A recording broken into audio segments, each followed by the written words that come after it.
ഇന്നലെ ലീവ് ഇന്നും ലീവ് ഇനിയിപ്പോ നാളെ വരാം അല്ലേ? നോക്കാം. ഒന്നും പറയൂലെന്ന് വിചാരിക്കാം. അതെ, നീ പറഞ്ഞാ മതിയെ, ഞാൻ പറയുന്നില്ല. അനക്കെന്തായാലും കൂട്ടം കിട്ടും. രവിയേട്ടാ ചെറിയൊരു തിരക്കായിപ്പോയി. നാളെ നിന്നാ പോരെ പണിക്ക്? എന്തെന്നാണ് നിങ്ങൾ കുറെ ദിവസമായിട്ട് കളിപ്പിക്കുന്നത്? നാളെ അങ്ങ് നാളെ നിങ്ങൾ വരുവാ?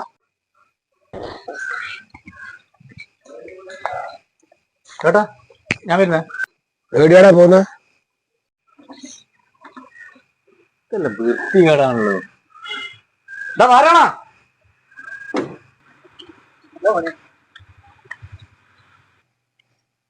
എന്തും നാളെ ഇതിന്റെ കോലല്ലോ, ഒന്ന് വൃത്തിയാക്കി ഇട്ടൂടെ മോനെ? അപ്പുറത്തെ പണിയുണ്ട്, അതുകൊണ്ടാ കുറച്ചു കഴിഞ്ഞിട്ട് വൃത്തിയാക്കാം. കുറച്ച് കഴിഞ്ഞിട്ട് എല്ലാത്തിനും ഒരു ന്യായം ഉണ്ടാവും. എനിക്കെല്ലാം അപ്പൊ ശമ്പളം തരുന്നത്. ഇവിടെ നിൽക്ക്, നീ പോവാൻ വരട്ടെ. നാരായണാട്ടിന്റെ അടുത്ത് മാപ്പ് പറഞ്ഞിട്ട് പോയാൽ മതി. സാരമില്ല, കുഞ്ഞു പോയിക്കോട്ടെ.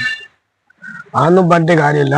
നാരായണാട്ടിന്റെ അടുത്ത് മാപ്പ് പറഞ്ഞതിന് ശേഷം നമുക്ക് അടക്കേറിയാൽ മതി.